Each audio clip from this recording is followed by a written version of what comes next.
ලංකාව විතරක් නෙමෙයි විටින් විට ලෝකයේ රටවල් කිහිපයක දකින්න ලැබෙනවා. ඒකට හේතු කිහිපයක් තියෙනවා.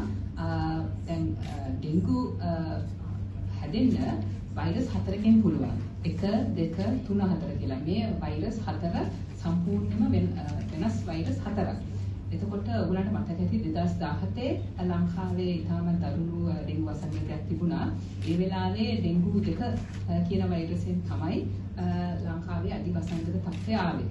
ඉතින් 2016 ඉඳන් දැන් වෙනතුරු ඩෙන්ගු 2 කියන වෛරසය ලංකාවේ තිබුණා. නමුත් 2023-24 වසරවල වැඩිපුරම ලංකාවේ දකින්න ලැබුණේ ඩෙන්ගු 3 කියන වෛරසය.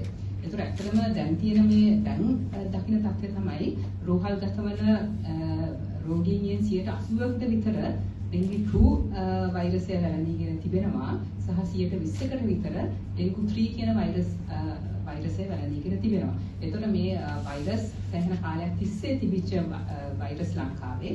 එතකොට හැබැයි අර අධිවසංගත තත්ත්වයට වෙන්න හේතු කිහිපයක් තියෙන්න පුළුවන්. දැන් වැදගත් දේවල් තමයි දැන් මොන වෛරසය හැදුණත් ඩෙන්ගු 2ද 3ද කියන එක අදාළ නැහැ.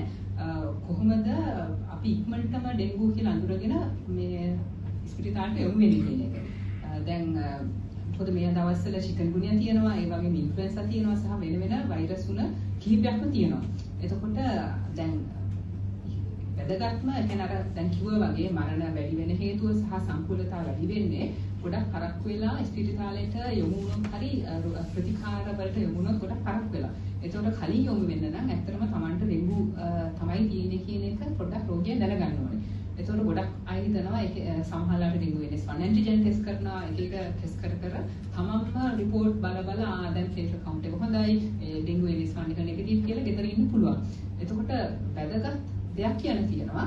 දැන් ඔය ඩෙන්ගු 2 වෛරස් එකයි 3 වෛරස් එකයි අපේ දත්ත ගත්තාම ලංකාවේ දත්ත ගත්තාම NS1 පොසිටිවිටි එක අඩුයි ඩෙන්ගු 2 වෛරසයෙන්. එතකොට අපේ දත්ත ගත්තාම දවස් 3ේදී වගේ ඩෙන්ගු 3 වෛරසය ශරීරගත වෙලා තියෙනවා නම් ඒකෙන් ඉන්ෆෙක්ෂන් වෙලා තියෙන්නේ 85ක් විතර NS1 ඇන්ටිජන් ටෙස්ට් එක පොසිටිව් වෙනවා. ඒ වුණාට ඩෙන්ගු 2 කියන වෛරසය වැළඳගත්තොත් එහෙනම් ඒක 63ක් විතරයි පොසිටිව් වෙන්නේ. ඒ කියන්නේ Tamanට ඩෙන්ගු තියෙන්න පුළුවන්. ඒ වුණාට NS1 ඇන්ටිජන් ටෙස්ට් එක නෙගටිව් වෙන්න පුළුවන්. ඒකින්ද ඩෙන්ගු NS1 ඇන්ටිජන් ටෙස්ට් එක නෙගටිව් වෙච්ච පළියට Tamanට ඩෙන්ගු නෑ කියලා හිතලා වෛද්‍ය ප්‍රතිකාර වලට යොමු වෙන්න නැතුව ඉන්න එපා. ඒක තමන්ම සෑහෙන හරි එහෙම නැත්නම් පවුලේ කවුරු හරි සෑහෙන අමාරුවේ දැනීමක්. ඉතින් ඒකින්ද අර NS1 ඇන්ටිජන් ටෙස්ට් එකකින් විතරක් ඩෙන්ගුද නැද්ද කියලා බලාගන්න බෑ. ඩෙන්ගු NS1 ඇන්ටිජන් ටෙස්ට් එක පොසිටිව් නම් අනිවාර්යෙන් ඩෙන්ගු තමයි. උනාට විශේෂයෙන්ම ඩෙන්ගු 2 වෛරසය වැළඳගෙන ඉන්න අයට ඒක NS1 ඇන්ටිජන් ටෙස්ට් එක නෙගටිව් වෙන්න පුළුවන්. ඒක මේ සැරේ විතර දකින්න ලැබෙන එක නෙමෙයි. කොහොමත් ඕන රටක අවුරුදු ගණනාවක් තිස්සේ ඩෙන්ගු 2 වෛරසය වැළඳිච්ච අයට NS1 ඇන්ටිජන් ටෙස්ට් එක පොසිටිව් වීමේ සම්භාවිතාවය අඩුයි අනිත් වෛරස් වලට වඩා. ඉතින් ඔය ටික තමයි මට කියන්න තියෙන්නේ. බොහොම ස්තුතියි.